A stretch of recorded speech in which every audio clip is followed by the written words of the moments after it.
So good afternoon everyone, welcome to Crack Grade B, and I welcome you to today's session that will tell you about that how the format of MCQ that RBI is RBI is trying to ask you every year has been evolved throughout years. Okay, so we will see first of all that how the pattern of MCQs has been continuously changing throughout the years.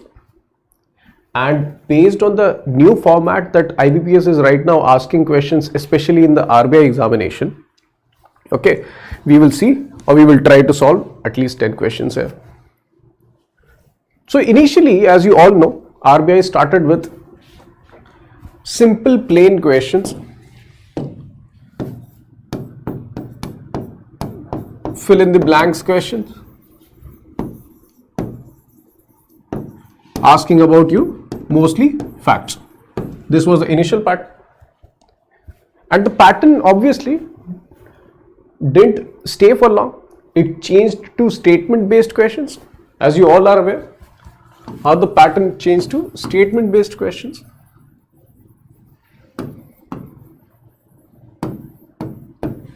In which the RBI provided you 3 to 4 statements and it asked you what are the correct statements and what are the incorrect statements. Okay, and then it shifted to paragraph based questions, where they provided you a particular paragraph, but based on that paragraph you had to solve various questions. So as you can see, this was the pattern that kept on changing, and now the new format, which in this session we will talk about, IBPS is right now asking questions on that. Okay, and this is happening especially in the schemes section. And what is this pattern? I'll give you a brief introduction with respect to that.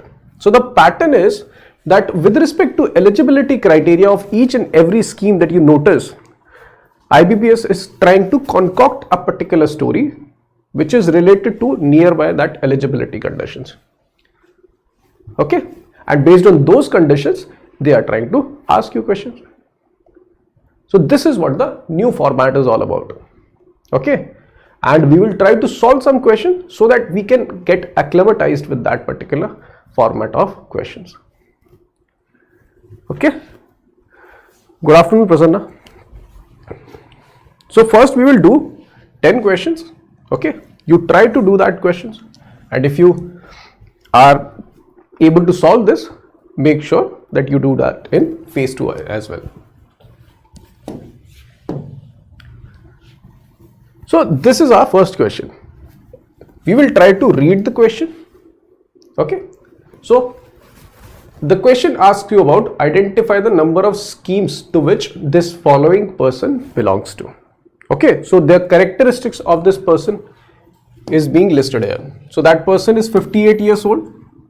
He works as a manager in a public sector bank and he regularly pays his income tax. So based on this statement, we get to know that this person's age, we get to know that this person's work in a public sector, and also we get to know that this person is an income taxpayer. So based on these 3 conditions, we can identify to which scheme can he enroll into. So what do you think? Amongst the following schemes, how many number of schemes can this person apply into? First is National Pension Scheme, then there is Atal Pension Yojana, then Jeevan Jyoti and Suraksha Bima Yojana. Amongst all those 4 schemes, what do you think this person is eligible to enroll into? These are your options.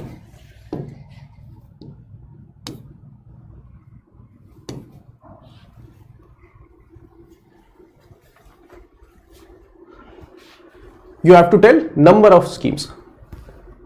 Amongst the 4, if you are eligible for only one scheme, then you say A. If you are eligible for 2 of those schemes, say B. 3 of those schemes, say C, and rest. And even if you are not eligible for any of the scheme, say none of the above. Tell me, this person is eligible for how many schemes over here? And the one thing that you can do about it is think in terms of age. Age is the very biggest criteria. Okay.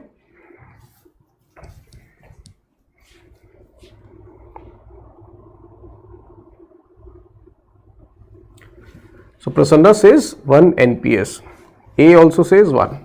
Okay. A going by the name itself.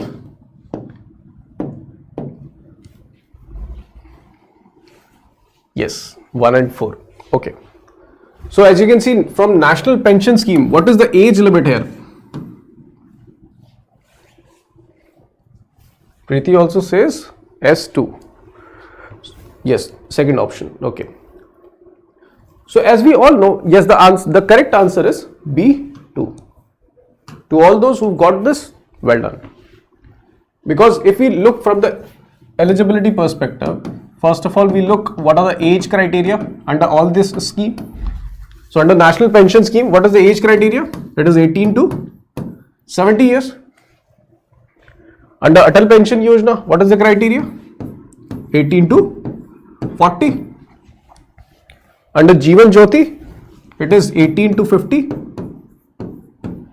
And under Suraksha Bima Yojana, it is 18 to 70. So since that person is 58 years old, it can only come to and become eligible under these two schemes. Hence the answer 2 is the correct. So this is what the new pattern is all about. They are making a story of a one person and revolve it around the eligibility conditions of various schemes. This is what is happening. Okay. Now let's move on to the next question.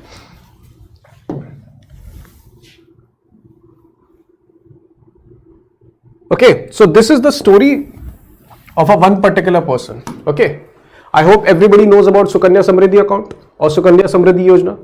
So this is a story of a person, Mr. A, who has a daughter. Okay, and he had already opened a Sukanya Samriddhi account for that daughter. Okay, and after few years, his wife gave birth to twin sisters. That means he already had a daughter and now twins are born into his house and he wants to open Sukanya Samriddhi account for all the girls. So now let's see the question. So this is the story and now what is the question? This is the question. Identify the correct statements regarding Sukanya Samriddhi Yojana in this situation. The father can open only one account for each daughter. So this is the first condition. He cannot open a third account in this situation. That means his situation, having already a daughter, then two daughters.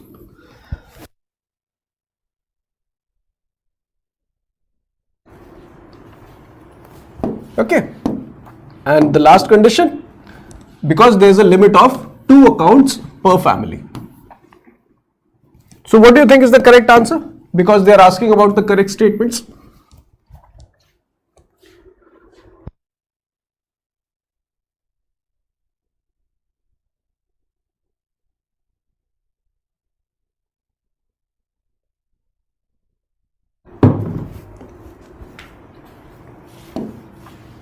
So A says in this situation, all are eligible.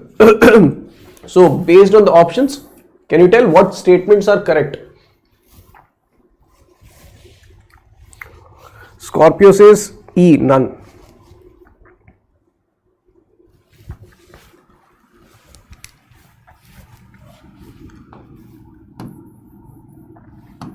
Check these statements. Are these the general provisions?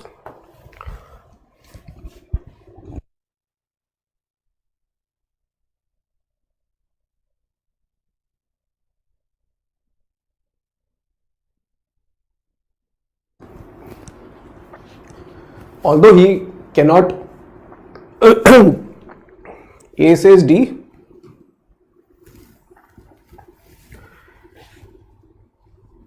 Yes, A is correct.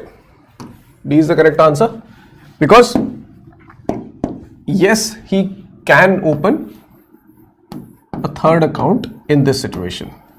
So thereby this statement becomes wrong, but this first statement and third statement are the general provisions under the scheme mentioned over there. Okay, and only two exceptions are there for opening a third account, and this is that exception where we discussed. Okay, now let's move on to the next question.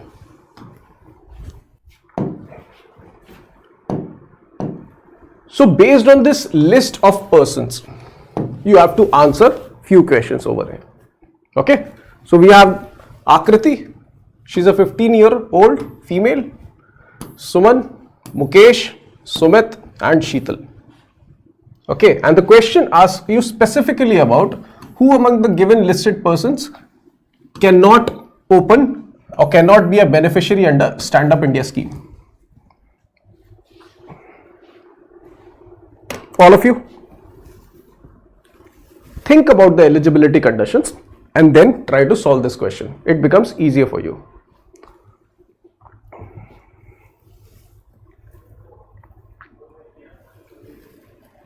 Preeti says D. Okay. What about others? Others also should try. A says D.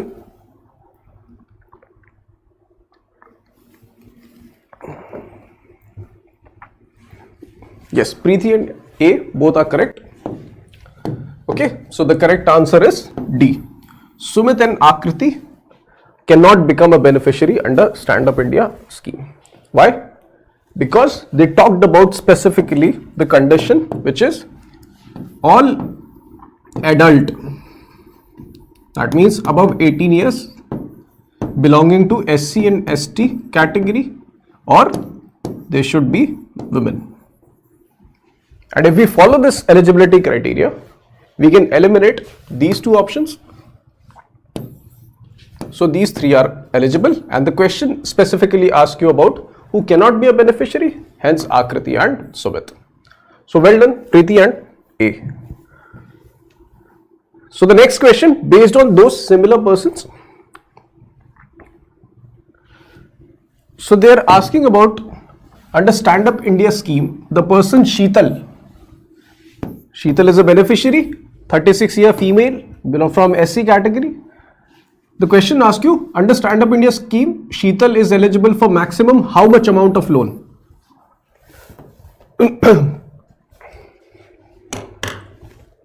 A says D. Okay. What about others?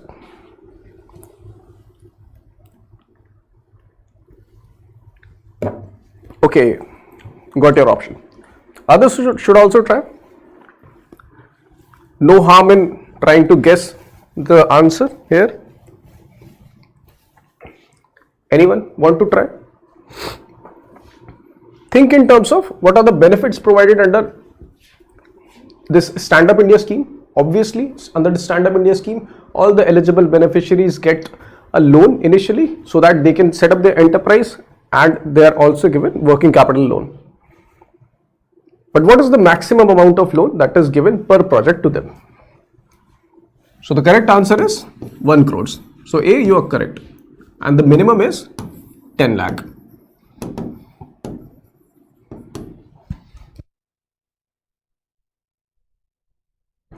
So very well done. Okay. Now let's move on to the next question.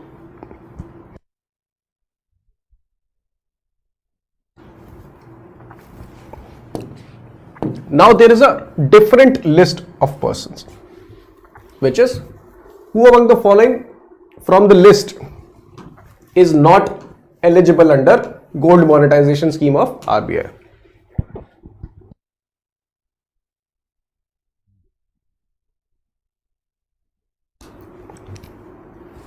So these are the persons.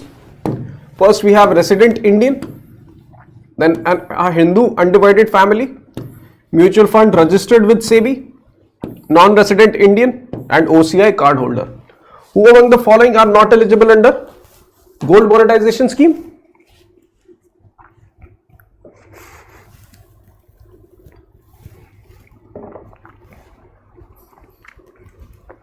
So think in terms of who whenever in the gold monetization scheme, they talk you about simple, in what happens in gold monetization? You are eligible to deposit gold so that you can earn benefits also. So what do you think can be the correct answer for this? And you can utilize elimination methods also, because as A says, E is the correct answer. 2, 3, 4, 5 only. Okay. So I'll tell you the correct answer. The correct answer is 4 and 5 only. Why?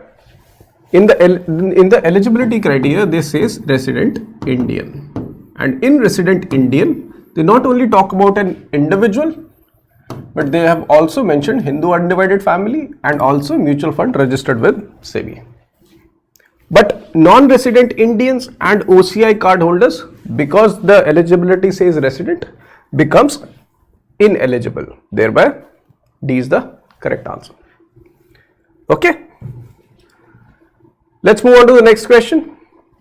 Now, this is a very good question. Carefully read the whole sentence, because if you know the sovereign gold bond scheme and the subcomponent within every, sovereign gold bond scheme, there are 3 schemes. There is a short-term deposit scheme, there is a medium-term deposit scheme, and there is a long-term deposit scheme. And these 3 schemes are under sovereign gold bond scheme. And we are trying to provide you a question related to these schemes only. And think this as a context, and now read this story. So Mukesh, a resident Indian, wants to deposit 100 gram of gold into gold monetization scheme. He is looking for an assured rate of interest of at least more than 2%. While he can keep the gold for 5 to 7 years, he may need the gold back after 4 years for his daughter's marriage. So the main condition here is that he needs the gold back in 4 years.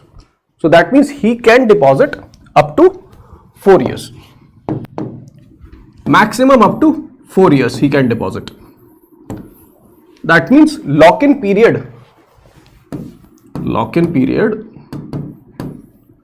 more than 4 years is not beneficial for Mukesh. So based on lock-in period, what do you think is the best option for Mukesh? Whether he should go for short term, medium term and long term. You decide.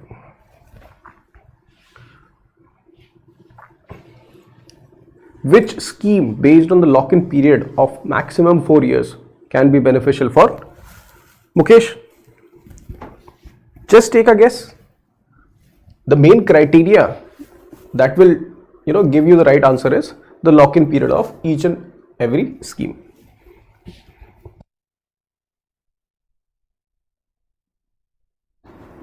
So I'll give you the lock-in periods, and based on the lock-in periods, now tell me, no lock-in period, but it is a short term, that is after 3 years this gets finished. Lock-in period of 3 years, but it is a 5 to 7 year period, and this scheme lock-in period is 5 years. That minimum 5 years you have to keep your deposit into LTC. Now tell me, what can be the best option for Mukesh?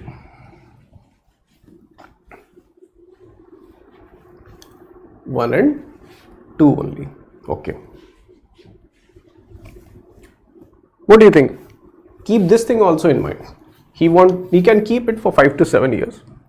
So thereby, short term won't give Mukesh the highest returns or the longer duration because it finishes in 3 years. But medium term becomes much more beneficial because the lock-in period is only for 3 years. He can take the gold back after 4 years. Okay, so this is the correct answer, C only.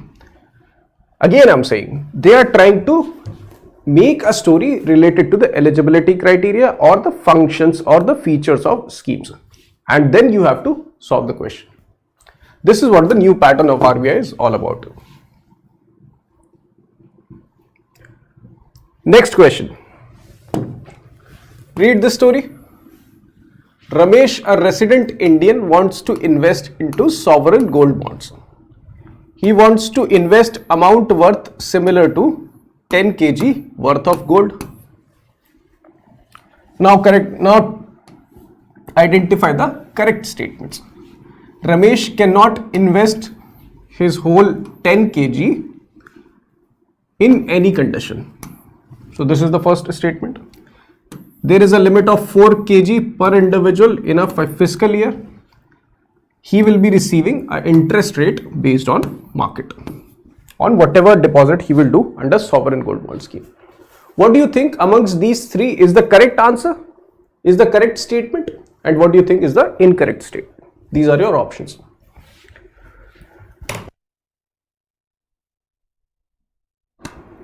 So A says 7A, 1 and 2, okay. Aditi also says A. Aditi, if you, and A and Aditi, if you look at 1 and 2 statements correctly, then the answer is within the statement itself.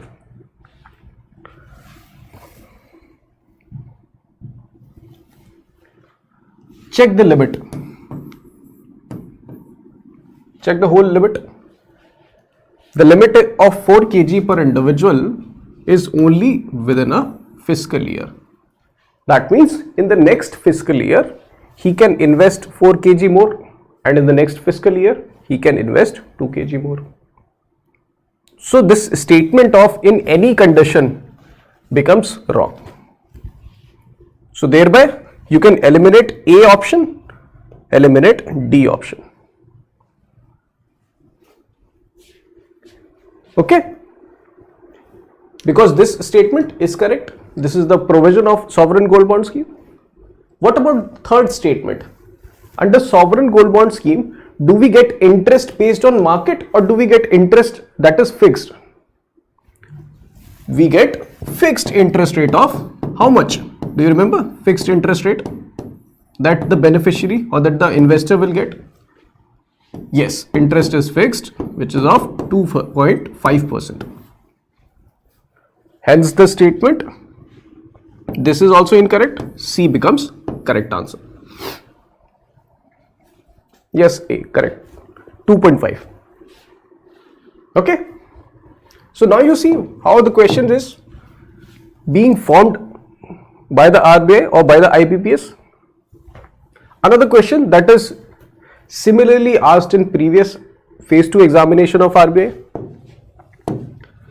See, Suresh is the sole breadwinner for the whole family consisting of 6 members. Okay. He wants to avail the benefits of Ayushman Bharat scheme. He wants to protect his family in case of future contingencies. Now, related to Pradhan Mantri Ayushman Bharat scheme, check these statements. Only up to 5 members of Suresh family can be covered under this scheme. This is the first statement. He cannot avail primary health care hospitalization under this scheme.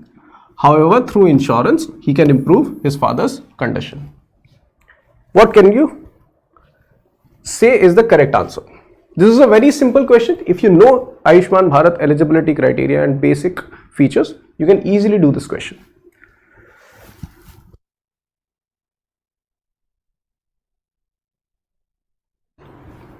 What do you think is the correct answer? What are the basic features that is provided under Ayushman Bharat scheme? So A is saying none of the above. Okay.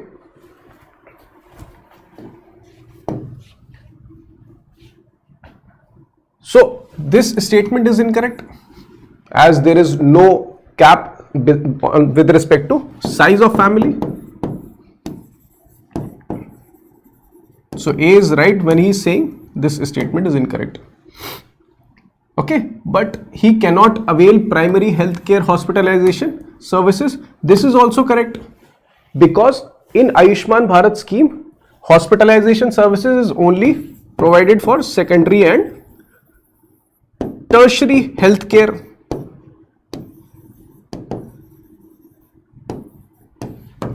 So this is also a correct answer. And this is a very generic statement. Through insurance, everybody can improve his father's contribution. So correct answer shall be B, 2 and 3 only. So Preeti is correct when she says B is the correct answer. Okay. Now similarly, based on this similar scheme, we will do another question. So first read this story. So one day Suresh's father became extremely ill. So first in the initial stage he provided them with over-the-counter medicines for 5 days. Then because the condition could not improve, he got his father admitted into the hospital. But whatever expenses he did pre-hospitalization, how many days of pre-hospitalization expenses would Suresh get under insurance cover given under Ayushman Bharat scheme? How many days of pre-hospitalization? Yes. All of you are correct. A and Preeti, very good. 3 days. Anyway, it's a simple question, but because they give you a story related to that, okay, then this is what the IBPS is trying to evolve as a institution while asking you questions. Now, last question, very simple question related to that only.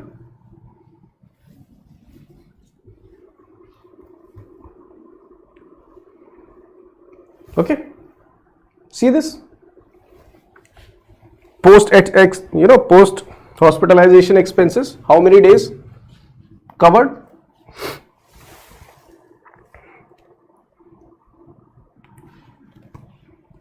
$15 days.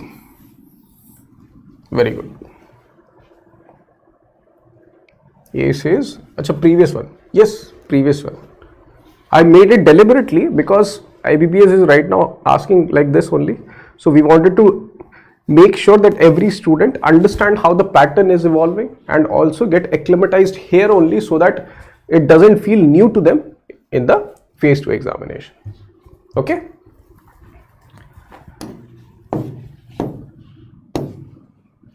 So I hope everybody enjoyed this new pattern of MCQ session. If you have any question related to this session or related to any RBI preparation kind of information that you regard, you can ask me. Any information you need? Anything?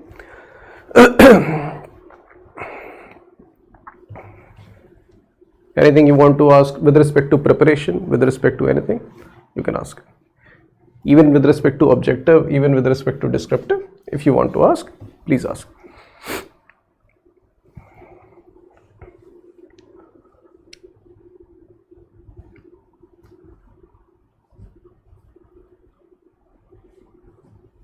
Chalo, no question? Okay. Thank you guys for joining. So we will come up with similar sessions for you that makes you understand how the RBI is trying to evolve as an institution in terms of asking the questions. Okay. So thank you so much for joining. We'll meet in the next session. Thank you.